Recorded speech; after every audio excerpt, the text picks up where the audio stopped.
I like to think about like the decentralized finances, like when you're driving a car, you don't need to know how the car was put together bolt by bolt. You don't need to know how the engine was made or like, you know, how the cylinders fire and whatever else is going on under the hood. Like you just need to get from A to Z and it just needs to work, right? Is it handy to be able to open at the bonnet every now and then and dive in there and fix things? Absolutely. And so we try to provide that avenue to anybody to be able to always open up the bonnet and dive in there and see what's going on. But ultimately what we're trying to do is just package all of this cool tech that already exists and build a car that you can use to go from A to Z.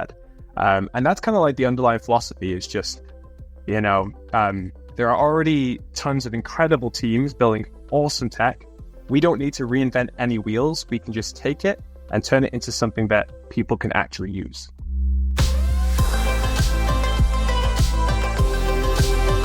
Welcome to the Edge Podcast. I'm DeFi Dad here with Nomadic.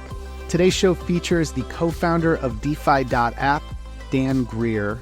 I think if we were to summarize DeFi.App, it is a DeFi-native Robinhood. These guys are starting with some of the most important products like a multi-chain swap and Hyperliquid perps. Yeah, and I feel like this term DeFi super app has become a really loaded term, and it's been thrown around by a lot of people. But again, listening to Dan kind of talk about the future vision of where DeFi app's going, it becomes clear they're going to get into borrowing and lending. They're going to get into DeFi yield with their earn product.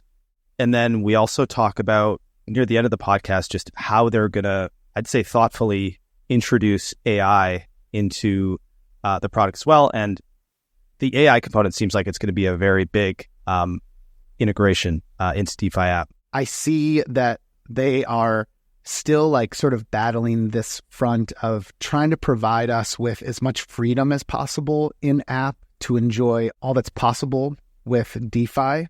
But at the same time, they're trying to provide us with a controlled experience that's going to be appealing and safe and easy for any user to get on board with. So I personally really appreciated the detail that Dan talks through as, you know, a co-founder with a product management type background, thinking through how do we solve the challenges of simplifying the DeFi UX, but not take away from the freedom that is so appealing to us as DeFi users. Another thing that really stood out to me is how they're harnessing all the powers of the home token. I mean, it's not an afterthought. Clearly, it's very integrated into everything about the platform. So it's a loyalty token. They're doing buybacks of the token. There's actually a reason to stake the token. So just before we started recording, I also noticed that they just announced that there will be a 10% airdrop for season 2 of their Degen Arena. And Degen Arena is basically where folks are competing in app to earn more XP. 10% is 10% of the total token supply, which I believe is 1 billion home tokens. Definitely something to pay close attention to. So just a quick reminder, you can subscribe to the Edge podcast by going to the-edge.xyz.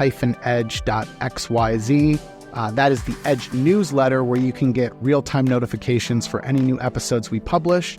If you go to our link tree at edge_pod, that's probably the best place to subscribe to the Edge podcast on Spotify or Apple Podcasts or YouTube. And then one final shout out to all of our sponsors. Thank you to the folks that make all of this content possible. Again, all of our content is ungated because of the support of our sponsors. So make sure you go to the show notes to check out all the awesome teams that are behind us. You know, we've got folks like TOROS Finance, we've got REDSTONE, we've got Maple Finance, Spark, and all sorts of other players in the space. But otherwise, we hope you enjoy the show. REDSTONE is building the Oracle backbone to unlock real-world finance on-chain and next-gen DeFi. With modular gas-efficient feeds across over 110 chains, trusted by 170 clients, supporting over 1,300 assets, from value-accruing stablecoins, liquid staking and restaking tokens, to treasuries, private credit, and commodity tokens, REDSTONE delivers accurate real-time data where it matters most. The biggest platforms and protocols in DeFi today choose Redstone oracles, such as Athena, Securitize, BlackRock Biddle, Pendle, Spark, and Maple Finance. If you're building the future of finance on-chain, you need Redstone's leading modular blockchain oracle layer. To learn more, go to REDSTONE.finance, and thanks to Redstone for supporting us here at the Edge Podcast and Edge Newsletter. Maple Finance is one of my favorite products in DeFi. It is a gateway to sustainable real yield powered by over $1 billion in AUM across USDC and BTC products. And now with SYRUPUSDC by Maple, anyone can earn institutional-grade yield. Learn more at syrup.fi, and thanks to Maple for supporting us here at the Edge Podcast and Edge Newsletter. FALCON Finance, the team behind the fastest-growing synthetic dollar, with institutional yields that are competitive and sustainable, offering yield optimized across your favorite DeFi protocols. Point season is now live. Learn more at falcon.finance. All right, let's introduce Dan Greer, co-founder of DeFi.App. Dan, welcome to the Edge Podcast. How are you doing? Hey, I'm good. It's great to be here. Thank you for having me on. So we're recording this conversation the day that I think you just posted, DeFi.App just posted about a 1 billion home airdrop. So I believe that's 10% of the supply. So very timely for us to be digging into like what differentiates DeFi.App as like a DeFi everything app. You know, what are the tokenomics behind it? Like what's the vision here for this CEX tier user experience, but built fully on chain? As we get into that detail, I think it's important to, talk about like, I guess like, where did you guys start? Everybody's got a story of where they started in crypto. I believe there's some ex-Robinhood folks on the team, but Dan, what can you tell us about, your journey and the rest of the team that is building behind the scenes? Yeah, so I've been in crypto now for coming up now on 8 years. It's been, I've been through various different cycles. I've seen all of the complexity and jump through all the hoops and walk through the fires that everybody has to go through to find the next opportunity. And kind of the origin for DeFi was at the time I was working at Zappa. I don't know if you guys know this, but they're like a portfolio tracker, blockchain explorer. Awesome company, kind of, doing, similar sort of thing in a different vertical, which is just, providing, UX to make it easier, allowing anybody to be able to search on-chain data, right? I see this and I'm thinking about the cycle. I'm thinking about the last cycle where a new chain was launching left, right, and center. Opportunities were left, right, and center. And honestly, it was fun at the time, but it was so much hassle. And you end up with all your assets like fragmented everywhere. And I was looking at this cycle here, and I guess it was just a combination of these items where I was just like, man, there are so many DEXs out there that exist. There are so many awesome bridges out there that exist. And at the end of the day, they're just protocols behind the scenes. What if there was just one interface that unified all of these and turned them into something that like allowed me to swap easily? It honestly just came out of a frustration of just like always having to relearn something else. And there was just all of these complexities that you had to do. And I was like, why don't we just like effectively automate all of this with a clear, user experience? And, so yeah, that was early last year. We broke ground. We started writing the first line of code. In classic startup fashion, you budget 2 months to get MVP, and you realize it's never 2 months. Doesn't matter how many talented people you have on the team. But hey, we built it. We got pretty quickly to having like a beta product in people's hands. This was later last year. Since then, we've grown. We're a 35-person team. We've got people from everywhere, Robinhood. We've got people from, MetaMask, Linear, so on and so forth. All walks of life in, very, very talented people from the crypto sphere. All very big blockchain believers who want to put, decentralized finance in the pockets of, hundreds of millions of people. And it's one of those projects where, we were talking about this before. It's one of those projects that just makes sense. And to be honest with you, even to this day, or I guess now the scope, the landscape's changing a bit, but like, I was like, why hasn't anybody done this yet? Like, honestly, for like a year and a half, I was just pinching myself being like, it's just so obvious to me. I know what we need to do. It's not easy, but we're building it. And this is just so obvious. This is what centralized exchanges should have been from the start, but they weren't. And so we're like, let's go and build this centralized exchange-like experience, but make it decentralized. It's just a no-brainer. Yeah, and let's maybe dive into that, what you just said, a little bit more. And honestly, to your earlier point, I was thinking the same thing as you. I feel like you were one of the sort of first movers. Infinex was there too, but I feel like as soon as you guys came out, I saw a bunch more kind of pop up, like trying to do this like super app. But it just makes a ton of sense. But I want to dive into what you said just about this centralized exchange experience, and we'll shorten that sometimes to CEX. We're not talking about CEX; it's CEX, just to be clear. My dad watches this show. But anyways, yeah, maybe dive into that more, like this CEX-like experience and the importance of being on-chain. Like, what does that enable that a centralized exchange can't? Because I feel like you're bridging these two worlds into one, essentially. Yeah, the best sex is no sex.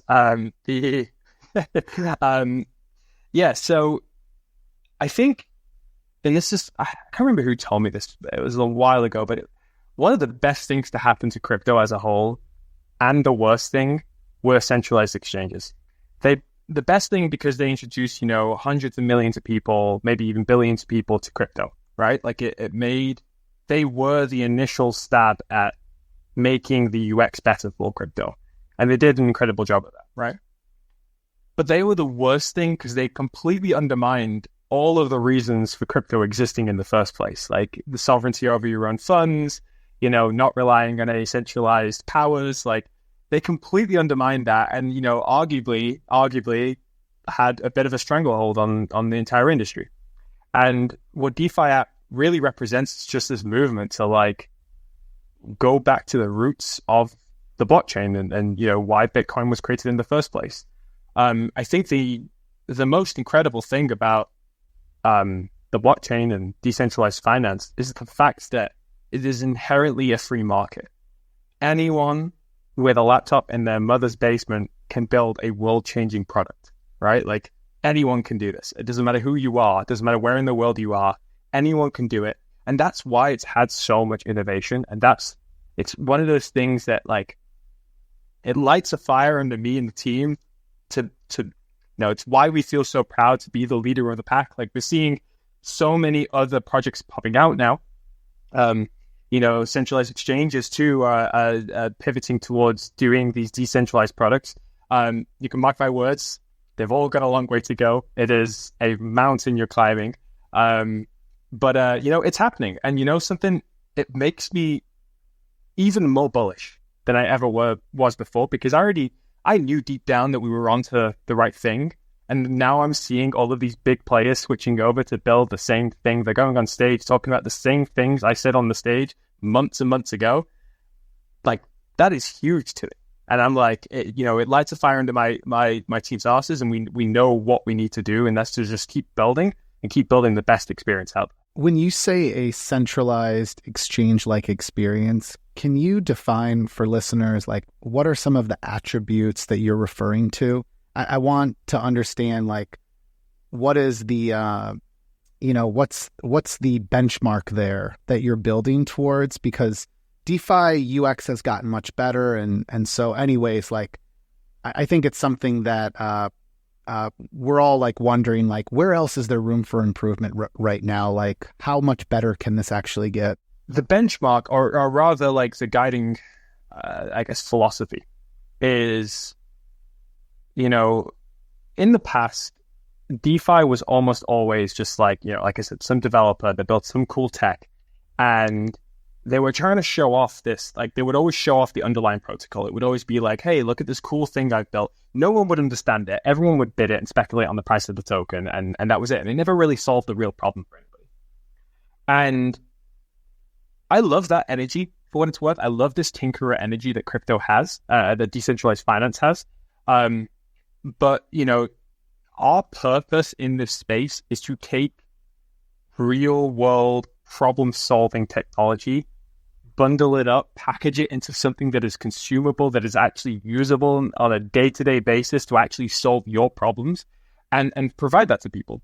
That's kind of like the whole purpose of our existence. Like I like to think about like the decentralized finances, like, or a DeFi app, and what we're doing is like, when you're driving a car, you don't need to know how the car was put together bolt by bolt. You don't need to know how the engine was made, or like, how the cylinders fire and whatever else is going on under the hood. Like, you just need to get from A to Z, and it just needs to work, right? Is it handy to be able to open up the bonnet every now and then and dive in there and fix things? Absolutely. And so we try to provide that avenue to anybody to be able to always open up the bonnet and dive in there and see what's going on. But ultimately, what we're trying to do is just package all of this cool tech that already exists and build a car that you can use to go from A to Z.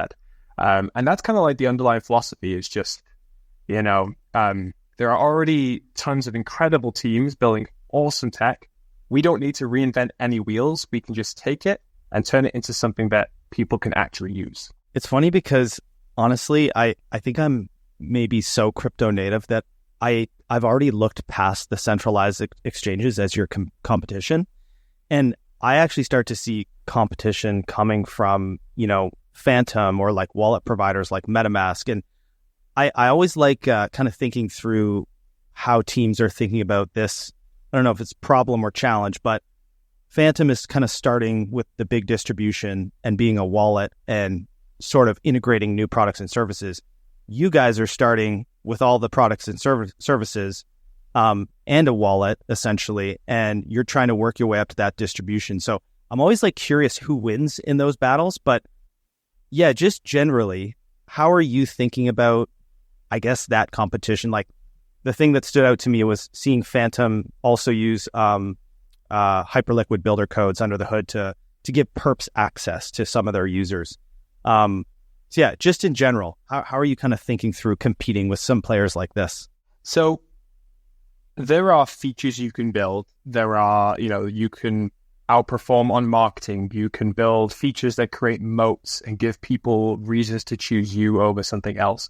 A lot of these things are temporary. They can always be, they're not insurmountable, right?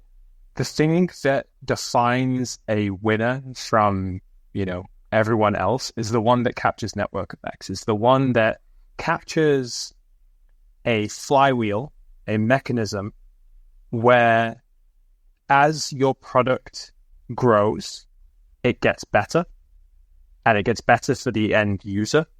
And the better it becomes for the end user, the more it grows. And it creates this like unstoppable force. It's impossible to stop it. That just grows and grows, right? Like, Amazon wasn't the first online, marketplace. Google wasn't the first, web search engine. Like, the reason why those companies won is because they got network effects. Their products got better as Amazon got better. They got more products listed, and it was better, so more people used it, and it just is this flywheel. And so our biggest thing as of this moment right now is the fact that we've launched the home token. We made it through the first airdrop. It's doing incredible. We just recently announced the buyback scheme where we're spending 80% of protocol revenue on buying back the token for the treasury. And then, as we continue, and there's only so much I can say, but as we grow, and obviously as, I get approval from governance, like, we're going to keep tying the success of the token to the success of the people using our product and the product itself, and keep retying it in, as we launch our mobile app with spot trading and perps, as we launch our earn product with, lending and borrowing too, like, finding ways to retie all of these things in where you come because it is convenient and you love it and it has all these awesome bells and whistles that you've never seen before, and you stay because of the network effects. It makes no sense to go elsewhere. That's how we're going to win. That's how we differentiate ourselves. And that's the reason why I just get excited when I see competitors launching. And Phantom have done an awesome job launching Hyperliquid. It's great. They've taken a totally different approach to us. They've really dumbed it down. They've turned it into a slider. This is something that I considered for a while I wanted to do, but we decided, you know what? We wanted to solve for the more serious traders first, and then start to shift over to the really simplified perps trading, because that's just where the volume is with the serious traders. I mean, case proven in that we're we're outpacing Phantom of all apps. We've outpaced them in their Hyperliquid perps volume. We just reached $2 billion, which is a little bit of alpha because we're only just announcing that tomorrow. So, that's why we did what we did, is we're focusing on the needle movers first and trying to solve the problem for the people who matter first. But the ultimate goal is to just, keep finding ways to put DeFi into more hands. And so, yeah, it gets me excited seeing these other companies innovating, because it affirms what we're doing, and it also teaches me how we can be better. This is a great point you're making. So Phantom already has a very large network of users. They have lots of folks that are using that wallet. And so when they integrate something like Hyperliquid perps, the distribution is already there. And the distribution is to existing crypto users, existing DeFi users. Now, I think I get the end goal with DeFi.App, like making it easy enough for your granny. There's a bunch of really clever commercials or ads that you guys have created.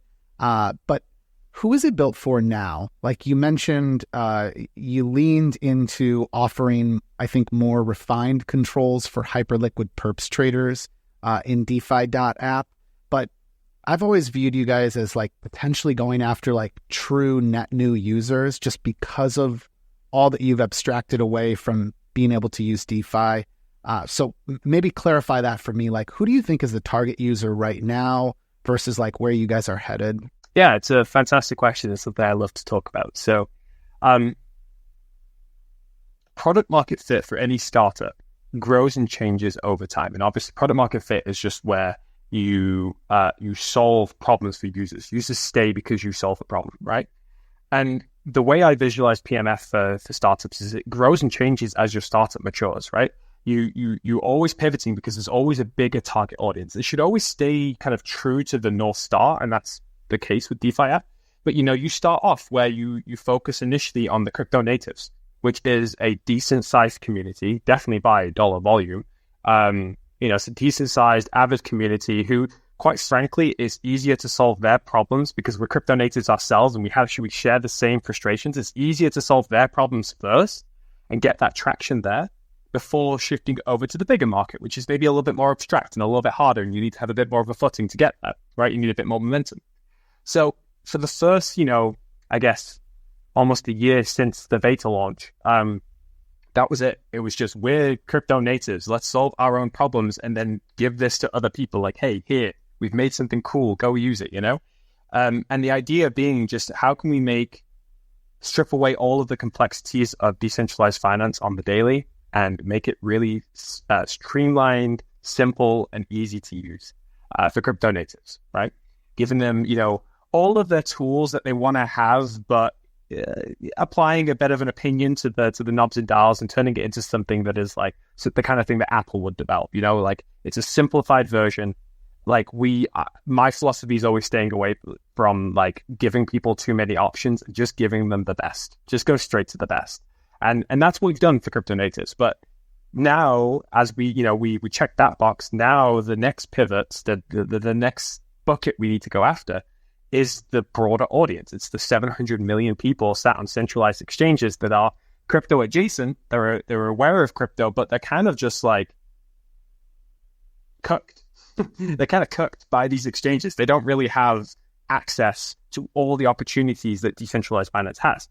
Love it or hate it, Pump Fund showed us kind of like how fast crypto can move, how fast these opportunities can come along. The centralized exchanges, it's literally impossible for them to keep up with those opportunities. By the time those tokens, those opportunities list on the exchange, most of the opportunities are already gone. Like you saw that in the charts, right? So the only way to take advantage of that, the only way to get to those 100x, 1000x opportunities is to go straight to the source, is to go on the chain.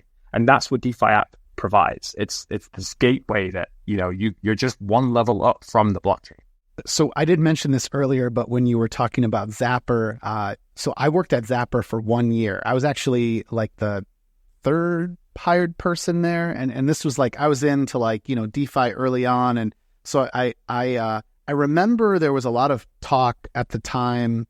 And I think it goes to the point that you're making here around like providing the freedom to have access to the most like cutting edge DeFi, but then also trying to simplify the user experience.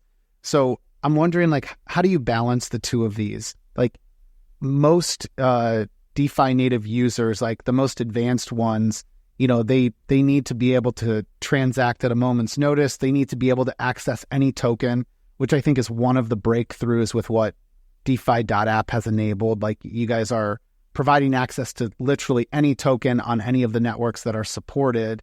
But part of like the approach to DeFi.App is making the user experience simpler. And that means you're curating like what access we do have in a way. So like, how do you balance the two here? Like, I've always felt like the simplicity and the freedom kind of like come head to head, go head to head. Yeah, it's super cool that you raised up that and I want to give a little shout out to the team there, because they are building, you know, an awesome product, and I've always been inspired by their vision, and they have it worse than we have it. This balance between like access and curation. You know, at the end of the day, it's a free market, and you don't want to be so opinionated that you limit people's freedoms, right? Like you don't, and it's also wrong. Like, we don't know what the best opportunities are, right? Like, that's up to the people. So there's a few techniques that we've approached. We've definitely played it on the safer side to begin with. So generally we have verified tokens and we have unverified tokens. You can buy anything with DeFi-App. If you just take a contract address, paste it into the swap, you can buy it. Like, as long as it's on one of the 6 chains that we support, which is like 99% of the volume in crypto, like, you can find that token and you can purchase it. But when you want to search for things by name, it must be a token that's listed on CoinGecko or CoinMarketCap. And, you know, that's a really rudimentary way of kind of curating things, making things generally a bit safer. You know, we've integrated Blockade and a few other services that can help filter scam tokens and stuff like that.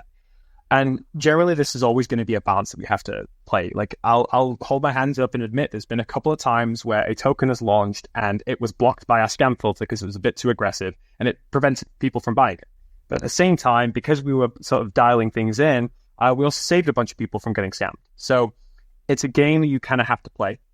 Generally, my idea or my approach with this is to just provide people with like the information. Let them make their own informed decisions. Create a system where you are like, this is the safe area. Anything you buy in here, you're totally cool. It's totally safe. Here is the less safe, more risky area. This is up to you. And here's a traffic light system that you can follow based on our rankings and our ratings. And maybe in the future, user ratings too, right? Like, there's so many opportunities you can have when you own the end user attention. And then just tweaking the algorithm. So our routing algorithm, basically, it's very dynamic. As if we ever see routes failing for any reason, if we see, you know, it doesn't happen, it happens very rarely, but if we ever saw that anybody was getting, you know, into a honeypot token, the moment we detect that, it's then shut off for everybody and it safeguards everybody, right?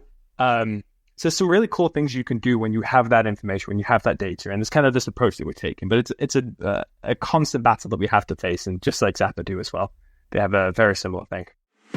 This episode is brought to you by Mantle, pioneering a revolutionary new category called blockchain for banking by bridging TradFi and Web3 into one unified stack. With ONCHAIN transactions, TradFi rail compatibility, and integrated DeFi features, Mantle is reshaping how financial services work. Their flagship app UR lets users hold fiat and crypto all in one Swiss-backed account, making real-world finance usable on-chain. To learn more, go to ur.app and follow Mantle_official on Twitter. Spark, one of the leading DeFi protocols, has had a year like no other, deploying $2 billion into RWAs with BlackRock's Biddle and other institutional giants, adding over $1 billion in TVL, and distributing over $9 billion across the DeFi ecosystem. Now, Spark are setting their sights on further global expansion and have introduced the Spark token, which is available on leading centralized exchanges. There's never been a better time to discover Spark, the on-chain capital allocator. Learn more at spark.fi.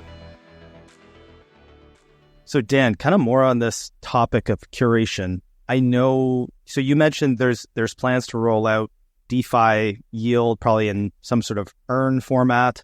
And then also you alluded to borrowing and lending coming to DeFi.App. Curious how you're going to tackle both of those. Like, are those going to be things you build in-house, from the ground up? Are you going to leverage things like Morpho for your borrow lend? And then just on the topics of, curating the DeFi yields, like, how do you even begin to go about that? Like, are you going to be thinking through like some sort of risk assessments on what you're going to allow, what you're not going to allow? Kind of throwing a lot at you, but curious what these products will look like as well. Yeah, awesome question. So the Earn product is definitely an example where we want to be, we definitely want to lean on the side of caution. And we're going to be probably the slowest to move on it in terms of, adding protocols initially. Because safety is extremely important, and we all know the risks of, yield pools and the kind of exploits that can happen there. So we definitely want to stay on the side of blue chips. So we're looking at Aave, we're looking at Morpho, these very, very robust platforms.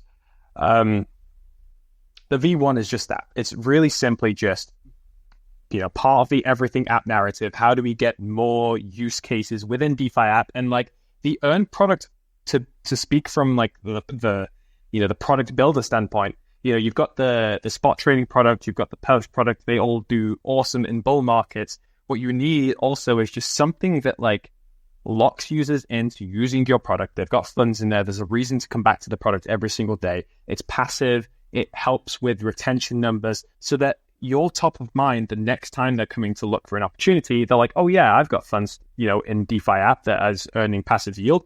I'll use DeFi-App to do my trading, right? It's all just part of this like collection of things that keep people, makes a sticky product and keeps people coming back to your product. It's all part of just like, hey, you don't want to trade right now? Well, you can enter this passive yield bomb. And in terms of philosophy, like it's going to be the same we do for spot trading. Like it's going to be a aggregation of just the best. It's not going to be like, hey, you have this pool or that pool or this pool or that pool to be able to stake your stable. It's just going to be what is the best right now, and here it is. You can go enter this. And we're even going to explore some ideas of like some automation. So if you want to enable it, you'll allow your USDC to be moved between various different pools, whatever gives you the best yield right now, right? We can make it all configurable. I think the thing that takes our product to the next level is when you see the cohesion between, all the various facets of our product. So one example would be, say we add the lending and borrowing product. Say we add we create a DeFi-App debit card where you can go and you can spend money straight out of crypto in some cafe or in the next supermarket or wherever it is that you're going, right? Imagine if you could just have that money going straight out of your Bitcoin holdings, right? It's just, you've got your Bitcoin holdings, there is collateralized lending, and you borrow against them. You never have to sell your Bitcoin. You spend the funds that you're borrowing. And just that, it seems so small, but just that seamlessness between those two is the kind of thing that an ecosystem can provide, right? It's the kind of thing that makes Apple so awesome. Right? Any individual feature that they have is really not that powerful on its own. But the fact that you can copy something on your iPhone and then paste it on your Mac is massive, right? It's just these little things where I use that all the time, every single day. And that's the thing that keeps me loving this ecosystem. So that's an excited period that we're getting very close to. And what it requires is the foundational features to be built. And then you can start to create these patterns. Like we're talking about capturing salaries, for example, within DeFi-App, where you get your salary streams, your crypto salary streams directly into DeFi-App, and you could proportion it and you can say, I want 10% of this going into Bitcoin and I want it going straight into this passive yield earning pool, right? Like, or I want to have like on every single trade, whenever I take profits, I want you to take 10% of those profits and I want you to put it onto my debit card so that I can spend it. There's just so many cool things you can do when you have those foundational pieces. So anyway, that's phase one for it. It starts off a bit boring, but hopefully after time you can kind of see those patterns and see how that ecosystem works together, and it kind of creates a space where you can leave There's an exit hatch you could always go through with DeFi-App. That's how we designed it. But like, you don't want to, because why would you go elsewhere? The thing that supercharges that and takes it to the next level is when you, this is kind of going back towards your challenge about curation, is I think the only way that DeFi-App can really be the best version of itself is when we turn it into kind of like an app store model, where, where DeFi-App kind of becomes not just a platform or a product, but it becomes an operating system. So it becomes this design language that, owns the end user attention. People are there, they love the product, they can solve their problems. And then you provide a mechanism for developers, very talented people out there, to come in and create plug and play apps that exist within DeFi-App, where DeFi-App acts as the front end, and they can just focus on the protocol, the underlying protocol in the back end, and it just plugs in.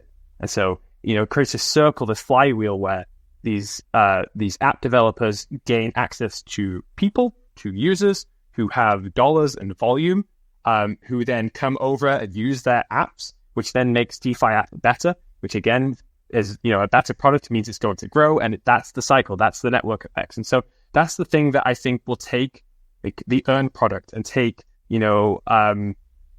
like even perps for that matter. There's so many elements of DeFi-App that I think could be supercharged with this app store model.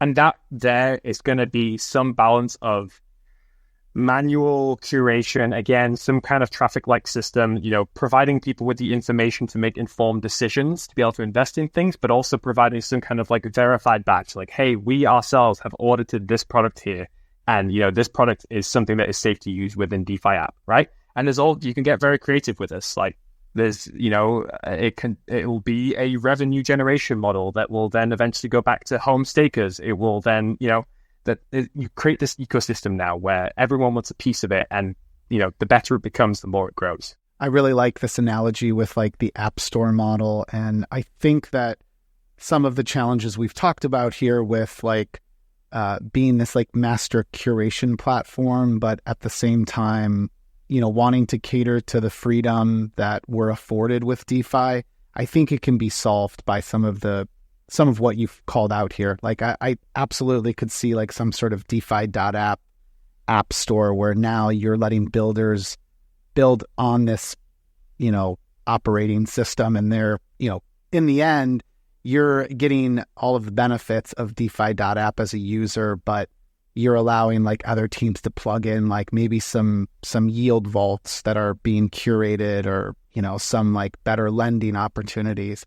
So very cool. Makes a lot of sense to me. One part of this that we haven't covered that's really important to us as DeFi users is getting Fiat on chain. So can you talk to us about like what can we do as users today to get our Fiat on chain with DeFi.App, and like what else can you tell us about, how that might be improved in the future? Yeah, so it's really easy. We've integrated with OnRamper, awesome products. They aggregate, I think it was like over 100 different, Fiat on ramps and many off rampers too.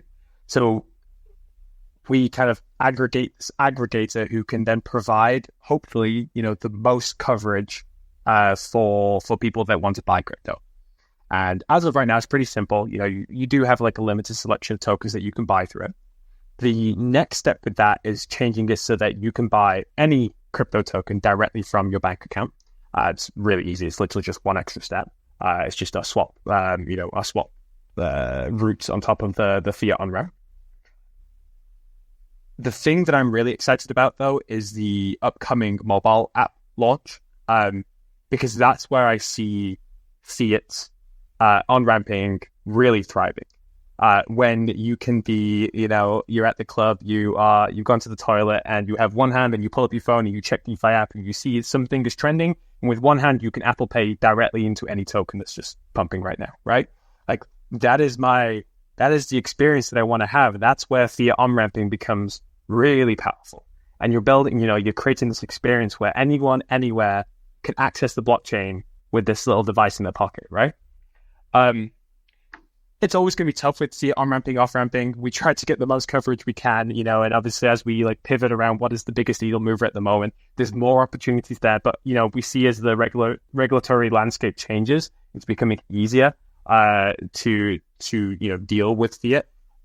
Mark my words, the moment a better solution comes along, we are throwing it in there. That's the best part about DeFi's positioning as a product, because we kind of serve as this like top layer, this curation. Honestly, everything we do is about curation. Like, we are always by definition serving the best possible solutions to people, because the moment something better comes along, we take it, we put it into DeFi-App, and we provide it to people. And it creates this value chain between, you know, everybody involved. Dan, one thing we should probably talk about is just, could you like take us through just to start to finish? Like, okay, somebody discovers DeFi-App, and then what? Like, how do they get on board? How quickly can they sign up and just get going? Can you maybe just walk us through that, maybe discovery point to getting an account, what that looks like? So we've made it, you know, as you guys know, we've abstracted away all of these complexities that you normally have to deal with, you know, in crypto. And, you know, one of our biggest providers of this service is Dynamic. And so they've created this awesome experience for us. Basically, you can come into DeFi-App. The whole philosophy was come as you are. You can come in with a social profile, with your Google account, with your TikTok, your Facebook, your whatever, doesn't matter what it is, or just simply an email address. And you could insert it in, and you can log in, and you've just now created the last DeFi account you will ever need to use, right? Like, you've logged in. Behind the scenes, we've generated an EVM wallet and a Solana wallet, but you don't know about that. You just have an account that is your email address, and you can now get using DeFi-App, all right? You can trade, you can buy anything. So I guess once you've logged in, you just deposit funds. So if you're a crypto native, you probably already have funds somewhere on some exchange or in some wallet. And so you just connect it and you deposit those funds, and they arrive in like seconds.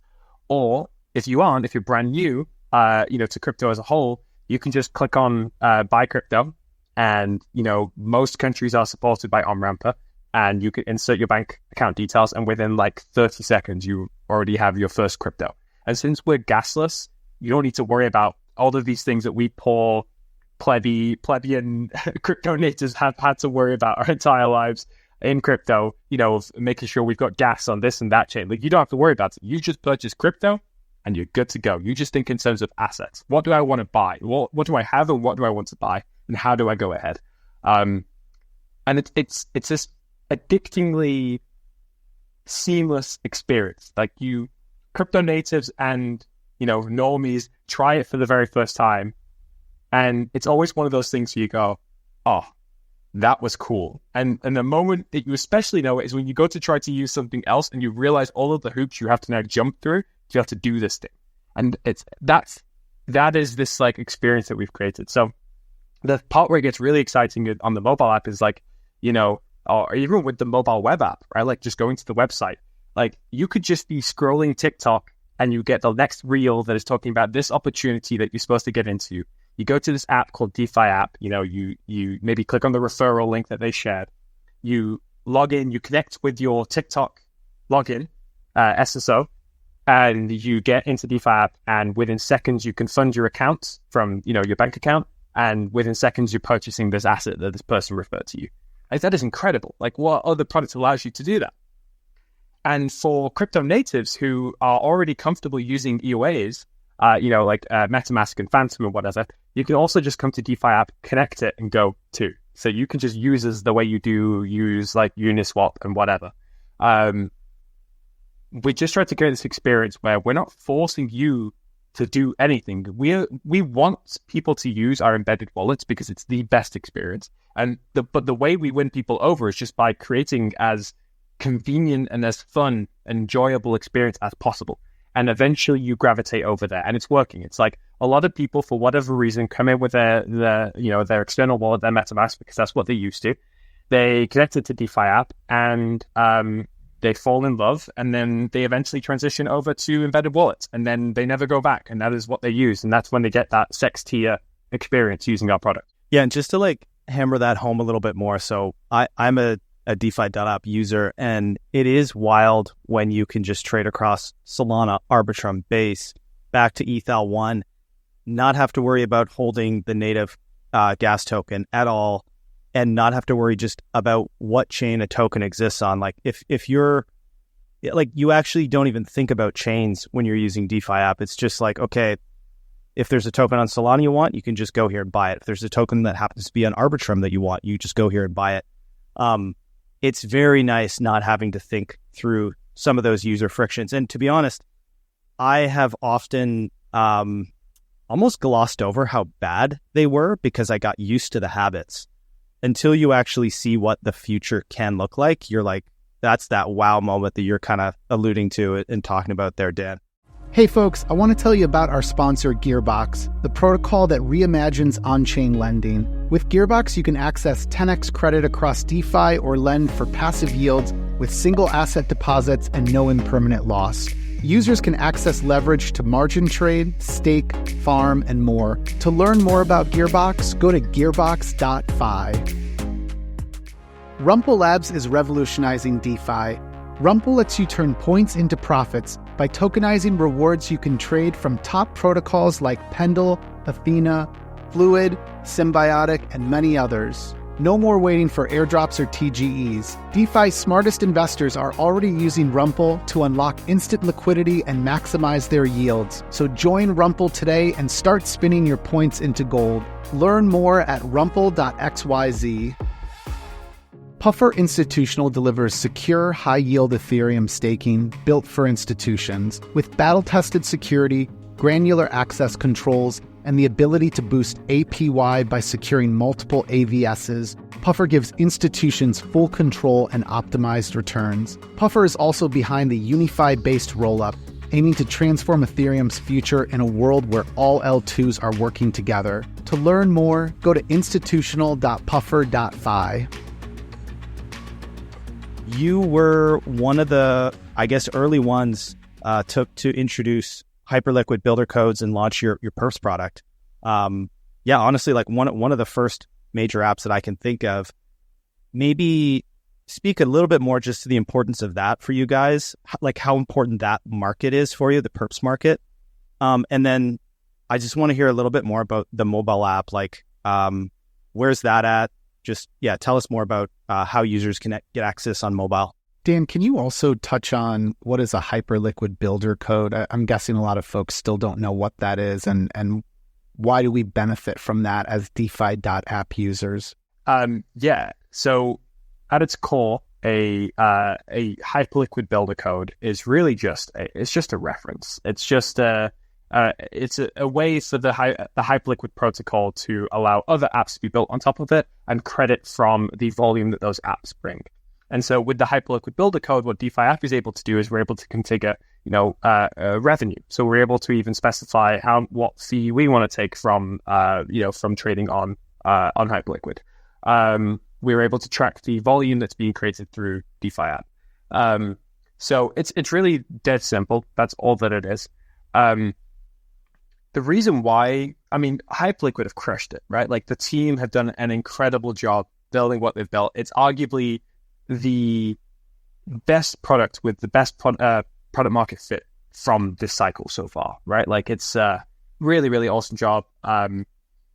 Perps as a whole is just this really fun casino that anybody can take advantage of. Whether you are a new user to the space or whether you are a seasoned professional, like everyone can take advantage of it. So it was just a no-brainer to add it to DeFi-App. The biggest reason why we added it to the web app is just to create that cohesive experience. We have this one exchange where you can spot trade and you can trade your perps. It's really convenient when you go to your portfolio and you see all of these assets combined together and you can bounce between them. You can deposit into perps using any asset, not just USDC on Arbitrum, but any asset can go straight into Hyperliquid perps. And in the future, we'll grow out the perps market. We'll add other providers there too. Add real world assets. There's a lot more we can do there. The big thing is obviously adding perps to the mobile app. So Phantom managed to get to the mobile app. Like I said, they did an incredible job. Very simplified view for retail. What we're bringing is a more refined UX, and something that serious crypto traders will be able to benefit from, being able to leverage trade a massive collection of assets. I think one thing, and we kind of forgot to touch upon this earlier, but like with the yield markets, and you asked me like, is there an opportunity to for us to build our own thing? So initially, I want to start off with blue chip platforms, like I said, Aave and Morpho.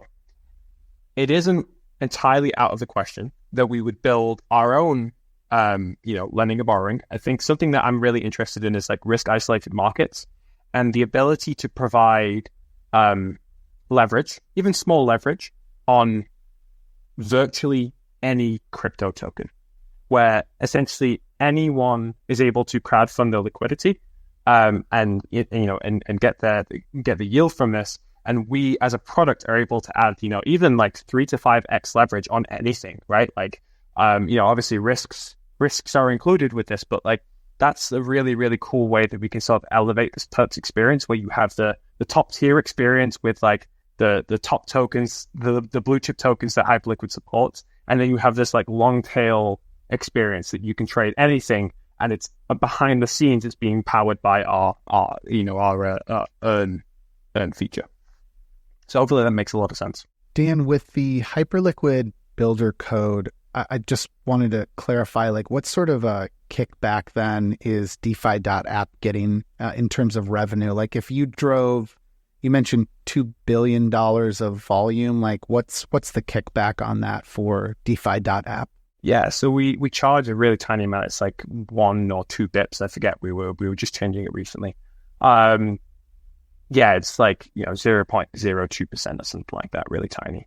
And of course, the reason why it's awesome is because any revenue, or 80% of the revenue the platform generates, then goes directly back into buying the home token, which then benefits home holders. So, if you're using DeFi-App, it's extremely beneficial, to really be involved in the ecosystem, to be staking home, getting your XP multiplier. We didn't really touch upon this before, but like using DeFi-App earns you XP, and that's what gets you a slice of that, that pie, that 1 billion, home tokens that are part of season 2, the 10% of the supply. That's what gets you access to that. And you have to be part of the game, right? Like you have to be staking home. You have to be earning XP. You'll get it with a multiplier depending on the duration you've staked it. And I'm really just playing that game. And that's the flywheel that like really sets us up for winning. Actually, can we just reiterate a few of those things? So, okay, with the home token, I think you said 80% of revenue goes to token buybacks, which is awesome. Maybe can you just go over what staking does for home token holders? Like what benefits does a staker get? And then also, you've talked about this airdrop a little bit. Did you say 10% of the total home supply is like up for grabs for this season 2? If you could just kind of hit each one of those, I just want to make sure we're clear on all the home token benefits here as well. Yes, absolutely. So yes, 80% of the platform revenue goes to buying the home token for the treasury. For users, when they can buy home. Home acts as a gas token as well. And when you stake home, you're able to unlock a multiplier where, basically all of your XP, you can get up to a 3x multiplier on your XP. So when you earn an XP, you earn it at a 3x rate. We are launching some very interesting campaigns that I can't really talk too much in detail yet, but there will be some announcements very soon, where essentially you can sync the XP that you earn is kind of by proxy like a home APR. So as you earn XP, it eventually turns into home, which is then unlocked on a weekly basis. We have an epoch every single Thursday.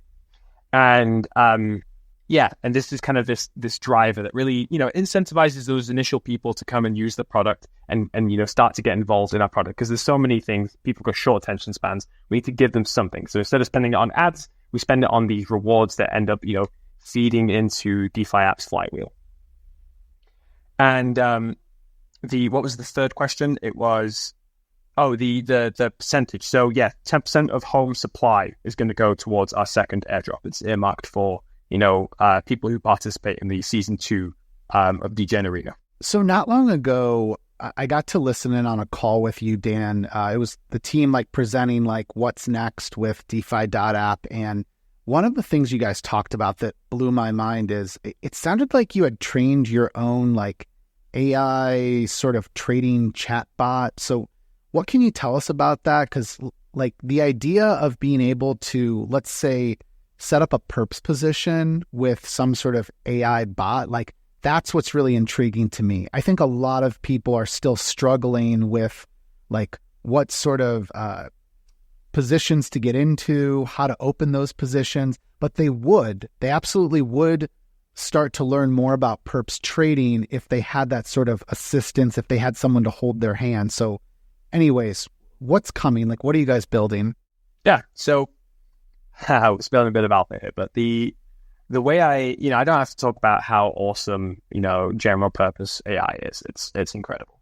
And it is able to smoothen over gaps in user experience that are just harder to do with UI.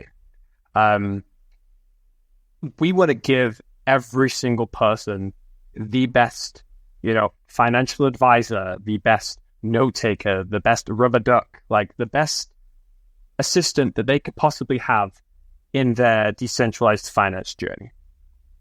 And yes, we are building our own LLM, and it is specially designed for crypto. So it is porting all of the data that we have access to, everything from, social crypto, SocialFi and Twitter as well.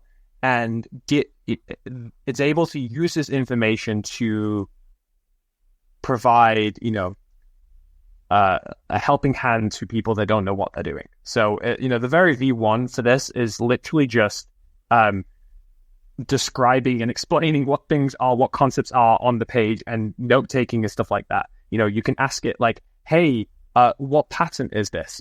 Is this a good time to buy, Bitcoin or FALCON? Is this a good time to short FALCON, right? Like, and it'll provide you a summary. It'll even give you like, buy points, sell points, take profits. It has the context. It knows what you're looking at any point in the DeFi app journey, right? It's kind of like Jarvis from like Iron Man. I think we're calling it Jarvis for now. I'm changing the name later, but just to give you guys the concept of like what this thing is it's super powering. It's not replacing people. It's supercharging people. It's giving you these tools to be a better, more equipped crypto trader and an investor. And, this is the vision. And so yeah, we had a teaser page because honestly, we wanted to figure out, like, get a pulse check on how excited are people for this product. So we put it out there to see how excited people are. And it was, the response from people was insane. Like you said, everyone was extremely excited about this. You guys saw it in the, in the investor call, and we had it inside of one of our recent promo ads that we had go out. And so we know it's something we need to build. We know it's something that people are extremely excited about, and we have been building it behind the scenes. But as a product guy, I am extremely passionate about only shipping things that are problem solving. Like, I don't care about bells and whistles. All I care about is, does this product solve a real problem for me? Like, I'm not looking to just slap something on there to get AI, in our product. Like, if this thing is not solving a problem yet, we're going back to the drawing board and we're building this, we're getting it awesome, making it awesome. And so we're getting close. We should start to see, the horizon is there where you will start to see probably some teasers. We'll probably start rolling out some alpha. It'll be very early stage, but we'll start to get people using it so we can get data so we can make it better. But it is coming. And the initial focus, because it's our flagship feature, is going to be on perps. And the AI is going to be called Lumi, because Lumi illuminates the blockchain. It illuminates your confusions. So Lumi is going to be your assistant that every single person has in their pocket that they can use to navigate this crazy space that is crypto. And it's something I'm very excited about. And then obviously the next stage as we go is going to, involve some execution stuff and being able to perform trading on your behalf that you configure. But like, we'll get into that. But yeah, that's kind of like the long and short of it. Well, guys, I think this is a good place for us to start to wrap up. So I want to remind our listeners that they can learn more about DeFi.App by, big surprise, go to DeFi.App. And then if you want to follow them on X, it's DeFi.App, just spelled out with the DOT. And then Dan's personal handle is 0xUX Design. And we'll put all of that into the show notes so you can easily find it. Dan, thank you so much for coming on. Super excited for all of the updates. I think that AI integration it's what we've been thinking is really going to get more new users over the hurdle of using DeFi products. And so I think as much as you guys are doing on the curation front, as much as you're doing on the UX front, the AI integration just fits very neatly into, your product suite. So yeah, really, really excited for that. But yeah, any final word for us? Any other product update we can look forward to in the near future? Yeah, so the biggest exciting one is the mobile app, which is going to be launching extremely soon. So the mobile is going to be the first time that anyone can swap anything across any chain and trade with leverage in your pocket. It's the first time people are going to have access to hundreds of thousands, maybe millions of tokens from their phones. And the beta is going to be released in stages, and we want to, it's going to be kind of like a first dibs rollout. So stay tuned. The next 2 weeks, there's going to be some announcements. There's going to be a website where you can go sign up for the mobile app, and then there'll be a staged rollout. And we're looking to just gather as much feedback as we possibly can from people and make that app awesome. It's going to be on Android and iOS as well. Thanks everyone for tuning in. To stay up to date with future episodes, plus get expert tips, strategies, and exclusive content, subscribe to our free newsletter at the-edge.xyz.